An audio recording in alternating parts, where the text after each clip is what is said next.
Presiden boleh dihina, kok malah bangga? Sebelum kita lanjut, jangan lupa subscribe dan nyalakan lonceng agar mendapat informasi yang terbaru. Akhir-akhir ini, media sosial diramaikan dengan sejumlah permasalahan politik. Tidak hanya masalah nasib 51 pegawai KPK yang tidak lolos TWK, revisi UU KUHP yang dilakukan pemerintah bersama dengan DPR turut menuai sorotan. Pasalnya, revisi UU KUHP ini memuat sejumlah pasal yang dinilai merugikan masyarakat. Seperti yang kita ketahui, revisi UU KUHP ini sempat dibahas pada 2019 silam. Namun karena mendapat penolakan dari sejumlah aliansi masyarakat, pembahasannya ditunda dan sekarang di tahun 2021 dilanjutkan kembali. Pasal dalam revisi UU KUHP ini yang paling banyak menuai reaksi adalah pasal yang mengatur masalah penghinaan terhadap presiden dan wakil presiden. Agar lebih jelas, beginilah bunyi dari pasal tersebut. Setiap orang yang di muka umum menyerang kehormatan atau harkat dan martabat diri presiden atau wakil presiden dipidana dengan pidana penjara paling lama 3 tahun 6 bulan atau pidana denda paling banyak kategori 4. RUU KUHP pasal 218 ayat 1. Sedangkan dalam pasal 219 berbunyi, setiap orang yang menyiarkan, mempertunjukkan, atau menempelkan tulisan atau gambar sehingga terlihat oleh umum, memperdengarkan rekaman sehingga terdengar oleh umum, atau menyebarluaskan dengan sarana teknologi informasi yang berisi penyerangan kehormatan atau harkat dan martabat terhadap presiden atau wakil presiden, dengan maksud agar isinya diketahui atau lebih diketahui umum dipidana dengan pidana penjara paling lama 4 tahun, 6 bulan atau pidana dengan paling banyak kategori 4. Sedangkan dalam pasal 219 berbunyi, setiap orang yang menyiarkan, mempertunjukkan, atau menempelkan tulisan atau gambar sehingga terlihat oleh umum, memperdengarkan rekaman sehingga terdengar oleh umum, atau menyebarluaskan dengan sarana teknologi informasi yang berisi penyerangan kehormatan atau harkat dan martabat terhadap presiden atau wakil presiden dengan maksud agar isinya diketahui atau lebih diketahui umum, dipidana dengan pidana penjara paling lama 4 tahun 6 bulan atau pidana denda paling banyak kategori 4. Revisi terhadap UU KUHP ini sangat penting dan perlu, terutama terkait dengan masalah penghinaan presiden dan wakil presiden. Seperti yang kita ketahui, polarisasi politik pasca pemilu 2019 masih berlangsung hingga kini. Kelompok masyarakat terpecah-pecah sehingga timbul kelompok kampret dan cepong, ada juga kelompok kadrun dan buzzer. Dan kenyataannya, kelompok yang berlawanan dengan pemerintah saat inilah yang seringkali mengeluarkan pernyataan-pernyataan yang bersifat hinaan dan ancaman yang sangat tidak beradab, apalagi ditunjukkan kepada seorang kepala negara. Menkumham Yasona Lauli sudah menjelaskan dengan sedemikian rupa mengenai latar belakang dan alasan mengapa pemerintah memandang perlu adanya pasal yang mengatur penghinaan presiden dan wakil presiden. Jelas, di era digital saat ini, kebebasan mengeluarkan pernyataan dan pendapat di media sosial seperti tidak ada batasnya. Orang-orang dengan mudahnya mengeluarkan pernyataan yang seringkali menyerang individu atau kelompok dan juga menghina komunitas atau pribadi tertentu. Ketika di-banned oleh pihak berwenang, mereka tinggal menggunakan akun-akun palsu anonim dan tidak henti-hentinya menyebarkan ujaran kebencian dan hoax. Namun, namanya juga kadrun. Mau pemerintah ngomong bagaimanapun juga, otak dan hati mereka sudah dikuasai kebencian. Sehingga muncullah beragam narasi yang menuduh pemerintah bersikap otoriter, munculnya kembali Orde Baru, bahkan ada yang menyamakan dengan Korea Utara. Narasi ini sebenarnya narasi lama yang terus digunakan, karena memang ada keinginan oknum-oknum tertentu yang hendak membenturkan masyarakat dan menciptakan kerusuhan seperti 1998, dengan tujuan menggulingkan pemerintahan Joko Widodo saat ini. Mengenai pendapat masyarakat yang menolak revisi UU KUHP ini, saya menjadi heran dengan isi kepala mereka. Kok mereka malah mencemooh bahkan menyindir pemerintah terkait masalah ini? Apakah mereka senang jika pemerintah dikatai bodoh, tolol, bego, dan kata-kata sejenisnya? Atau mereka lebih senang ketika pemerintah dibantai? Atau mereka lebih senang ketika pemerintah dikatai binatang atau diancam-ancam seperti hendak dipenggal, dibunuh, atau dihalalkan darahnya? Pemikiran-pemikiran ini patut diwaspadai bersama sebagai suatu pemikiran yang tidak normal dan tidak manusiawi, serta jelas melanggar prinsip-prinsip kemanusiaan yang diatur dalam sila kedua Pancasila. Presiden dan wakil presiden adalah elemen penting dalam pemerintahan. Presiden dan wakil presiden menjadi lembaga demokrasi Pancasila karena mereka dipilih dari rakyat, oleh rakyat, dan untuk rakyat. Sehingga presiden dan wakil presiden harus dijunjung tinggi kedaulatan, harkat, dan martabatnya karena mereka mempresentasikan 270 juta rakyat Indonesia. Sehingga jelas aneh dan tidak beradab ketika presiden dan wakil presiden yang dipilih secara demokratis tersebut dihina oleh rakyatnya sendiri. Tidak hanya itu, banyak pula netizen yang membandingkan pemerintahan Indonesia dengan pemerintahan Amerika Serikat. Salah satunya Donald Trump, yang sering mendapat hujatan dari warganya sendiri, bahkan juga dari warga internasional, namun tidak pernah memproses hukum para pelakunya.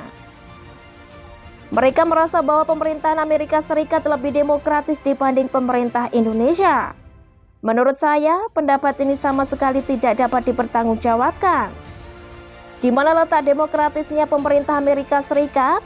Apakah kekerasan terhadap etnis dan ras tertentu seperti yang dilakukan sejumlah aparat keamanan di Amerika Serikat dapat dikatakan sebagai demokratis?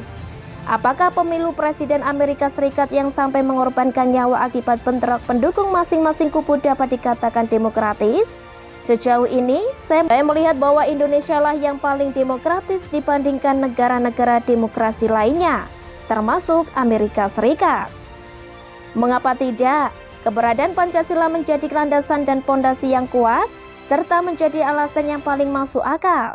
Mengapa sistem demokrasi bertahan di negara ini hingga saat ini?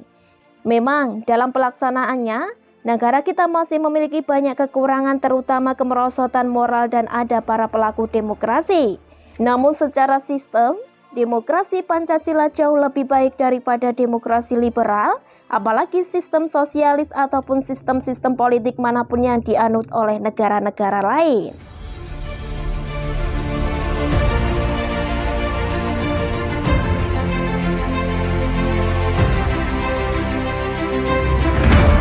Diam-diam Bambang Pacul dijewer Mega terkait tagline foto sosro. Sebelum kita lanjut, jangan lupa subscribe dan nyalakan lonceng agar mendapat informasi yang terbaru. Ketua Umum Partai Demokrat Indonesia Perjuangan PDIP, Megawati Soekarno Putri diam-diam memanggil Ketua Badan Pemenangan Pemilu DPP PDIP Bambang Wuryanto alias Bambang Pacul. Hal tersebut dibenarkan sejumlah politikus PDIP. Pertemuan tersebut diduga menyusul beredarnya rekaman Bambang Pacul yang menyebut nama Puan Maharani sebagai calon wakil presiden tetap dari PDIP. Kisruh PDIP akhir-akhir ini tak lepas dari seorang Bambang Pacul Wuryanto dari tuduhannya terhadap Ganjar yang dikatakan kemajon, keminter, gelandang, dan seterusnya.